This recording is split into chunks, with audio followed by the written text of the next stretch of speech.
आइला taxi channel पर आप सभी लोगों का मैं डॉक्टर इरशाद खाना में एक बार फिर से स्वागत करती हूँ। मित्रों, आज हम चर्चा करेंगे संपत्ति अंतरण अधिनियम की धारा 5, जिसके अंतर्गत संपत्ति अंतरण की परिभाषा को समझाया गया है। संपत्ति का अंतरण करना किसे कहते हैं, इस विषय पर बताया गया है। इस विषय पर वीडियो को देखने से पहले अगर अभी तक आप लोगों ने चैनल को सब्सक्राइब नहीं किया है तो आप चैनल को सब्सक्राइब कर लें और लेटेस्ट अपडेट के लिए बेल आइकन को क्लिक कर दें। चलिए हम बात करेंगे परिभाषा संपत्ति के अंतरण की। आगामी धाराओं में संपत्ति के अंतरण से ऐसा कार्य अभिप्रेत है जिसके द्वारा कोई जीवित व्यक्ति एक या अधिक अन्य जीवित व्यक्तियों को या स्वयं को अथवा स्वयं को और एक या अधिक अन्य जीवित व्यक्तियों को वर्तमान में या भविष्य में संपत्ति हस्तांतरित करता है। और संपत्ति का अंतरण करना ऐसा कार्य करना है।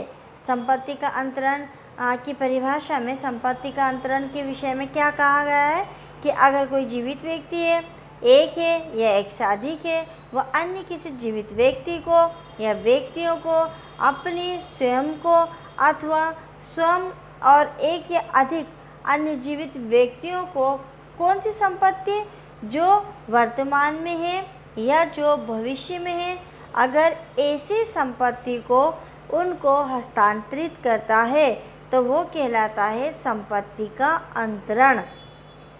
संपत्ति के अंतरण के लिए कोई भी ऐसा कार्य जिसके द्वारा कोई जीवित व्यक्ति एक या अधिक अन्य जीवित व्यक्तियों को या स्वयं को अथवा स्वयं और एक या अधिक अन्य जीवित व्यक्तियों को वर्तमान में भविष्य में संपत्ति हस्तांतरण करता है या हस्तांतरित करता है, तो इस काम को ऐसे काम को कहा जाता है संपत्ति का अंतरण। इस धारा में जीवित व्यक्ति के अंतर्गत कौन कौन व्यक्ति शामिल है, ये एक महत्वपूर्ण प्रश्न है कि जीवित व्यक्ति में कौन कौन व्यक्ति आता है। तो कंपनी या संगम या व्यक्तियों का निकाय, चाहे वह निगमित हो या ना हो, आता है। किंतु एचसीमन अंतर्विष्ट कोई भी बात कंपनियों, संगमों या व्यक्तियों के निकायों को या के द्वारा किए जाने वाले संपत्ति अंतरण से संबंधित किसी भी तत्समय प्रवृत्ति विधि पर प्रभाव न डालेगी। अब ये कहा गया है कि अगर कोई वर्तमान समय में, तत्समय यानी कि वर्तमान समय में अगर कोई ऐसी विधि है जो संपत्ति अंतरण से संबंधित है और वो प्रभाव में है, प्रचलित है, चल रही है, तो फिर उसके ऊपर ये विधि कोई प्रभाव नहीं डालेगी, बल्कि उस जो नई विधि है उसके अनुसार ही कार्य होगा। इस परिभाषा के अनुसार संपत्ति अंतरण के लिए कुछ तत्व निकलकर सामने आते हैं। जैसे हमने जो डेफिनेशन पढ़ी है उस डेफिनेशन में कुछ आवश्यक तत्व निकल के आ रहे हैं। कौन कौन से?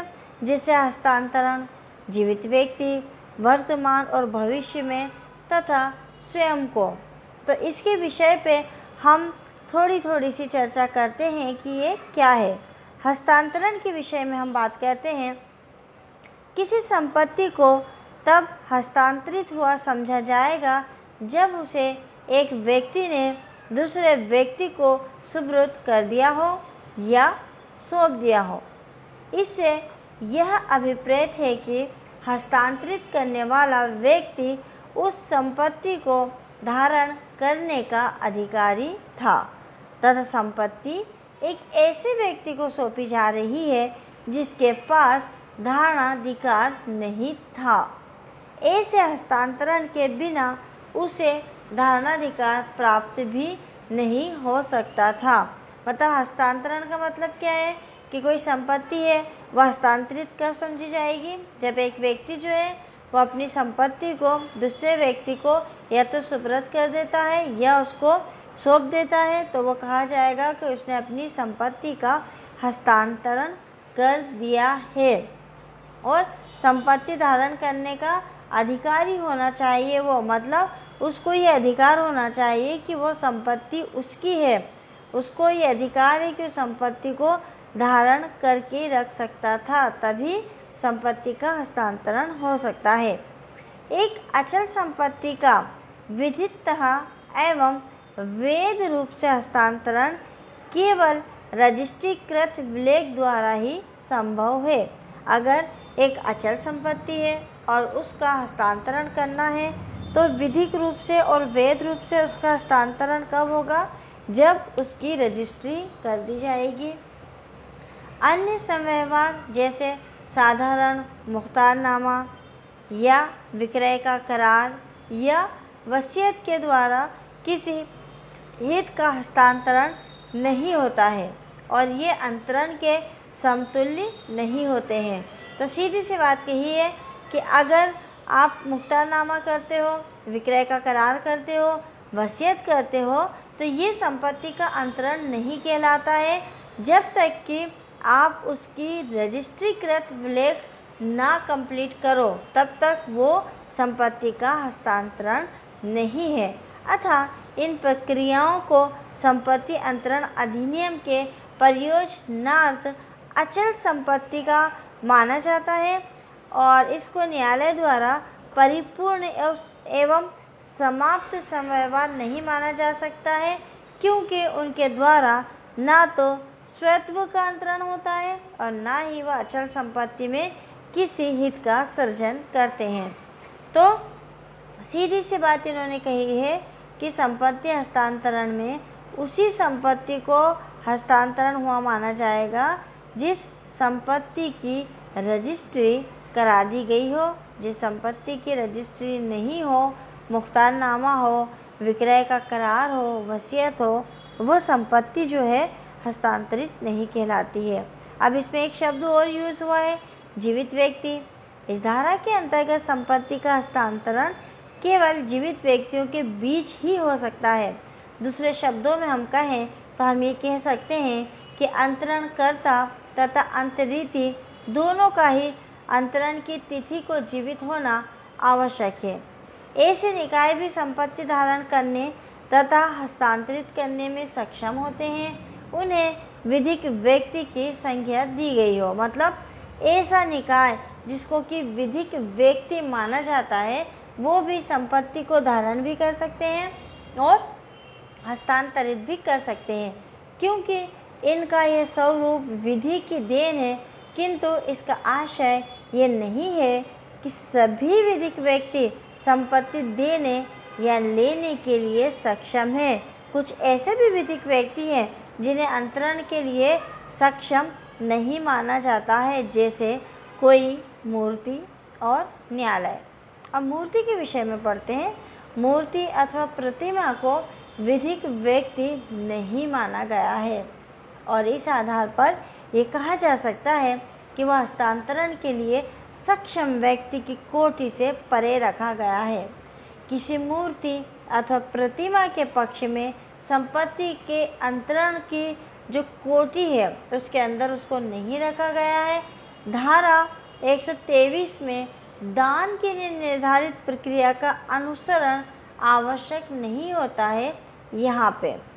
और इन सब आधार पर हिंदू धर्म के अनुसार किसी मूर्ति अथवा प्रतिमा द्वारा सांसारिक वस्तुओं का ग्रहण उसकी प्रकृति के प्रतिकूल है, जबकि दान के लिए वस्तु को स्वीकार किया जाना आवश्यक होता है। जब हम किसी वस्तु को दान करते हैं तो दान की एक शर्त होती है कि दान जो ग्रहण करता है उसको भी उस दान को स्वीकार करना होता है। तो मूर्ति और प्रतिमा को संपत्ति हस्तांतरण अधिनियम के अंतर्गत विधिक व्यक्ति नहीं माना गया है। न्यायालय की बात करें तो न्यायालय एक विचित्र ही व्यक्तित्व है। ये विधिक है और ना तो ये संपत्ति प्राप्त कर सकता है और ना ही अंतरित कर सकता है। मतलब न्यायालय जो है एक विचित्र इसका व्यक्तित्व है। ये विधिक है लेकिन न्यायालय न संपत्ति को प्राप्त करता है और न ही उसका अंतरण करता है।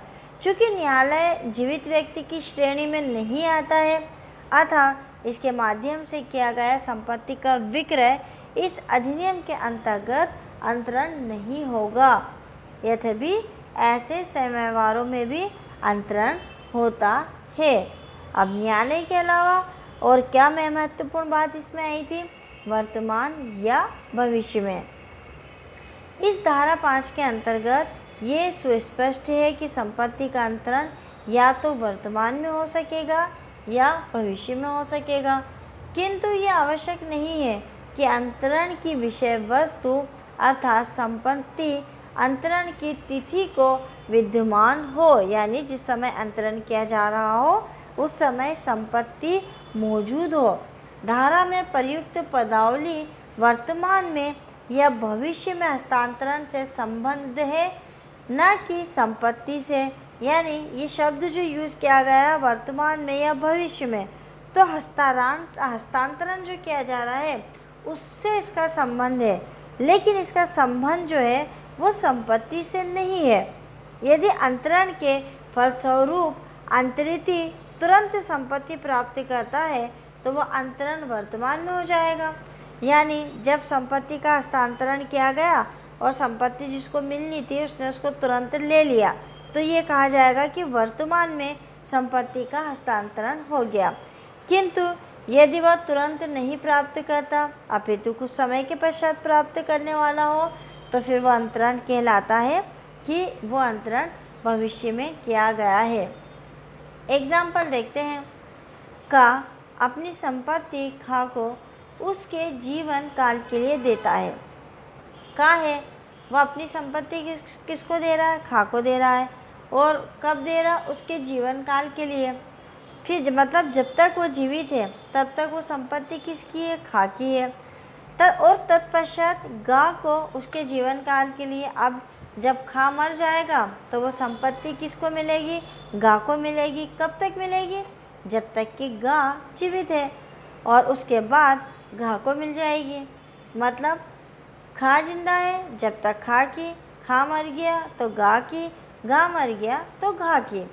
यहाँ खा जो है संपत्ति वर्तमान में प्राप्त करेगा, मतलब उसको तो वो संपत्ति उसी समय मिल गई, किंतु गा और घा जो है वो खा का हित समाप्त होने पर संपत्ति प्राप्त करेंगे।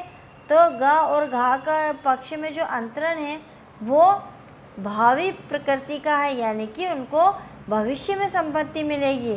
गा ने संपत्ति खा को सौंप दी उसके जीवन काल के लिए, और ये कहा कि जब ये मर जाएगा तो उसके बाद संपत्ति गा को मिल जाएगी, गा मर जाएगा तो गा को मिल जाएगी। तो गा और गा को संपत्ति कब मिलेगी? जब खा मरेगा। अभी संपत्ति किसके पास हो गई है? खा के पास। तो वर्तमान में संपत्ति खा को मिल गई है और भविष्य के लिए संपत्ति किसकी हो गई है? गा और घा की। सेकंड एग्जाम्पल देखते हैं।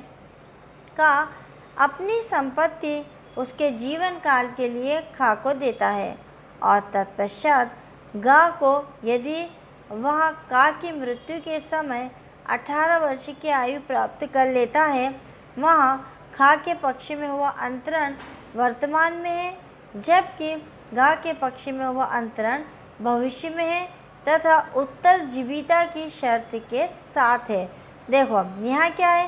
का ने अपनी संपत्ति अपने जीवन काल के लिए किसको दे दी? खा को दे दी कि खा जब तक जीवित है वो संपत्ति पर कब्जा करके रखेगा, और खा के पश्चात तो संपत्ति किसको मिलेगी? गा को मिलेगी। लेकिन गा के लिए उसने एक शर्त रख दी है कि गा जो है वो अगर मृत्यु के समय जो का की मृत्यु है उसके समय अगर उसने 18 वर्ष की आयु प्राप्ति कर ली तो उसको वो संपत्ति मिल जाएगी। यहाँ खा के पक्ष में जो अंतरण हुआ वो कौन सा है? वर्तमान का अंतरण है। जबकि गा के पक्ष में जो अंतरण हुआ वो कौन सा हुआ? भविष्य में हुआ है कि जब वो 18 का होगा तब उसको वो संपत्ति मिलेगी। और साथ में उत्तरजीविता की जो शर्त है वो भी उसके साथ लगा दी है। तो मित्रों, आज हमने संपत्ति अंतरण अधिनियम की धारा 5 के अंतर्गत संपत्ति के अंतरण को पढ़ा है, उसके आवश्यक तथ्य को पढ़ा है। वीडियो अगर आपको पसंद आता है तो आप लाइक करिए, कमेंट से करिए, अधिक से अधिक शेयर करिए। मिलेंगे अगले वीडियो में एक नए विषय के साथ। तब तक के लिए शुक्रिया, धन्यवाद।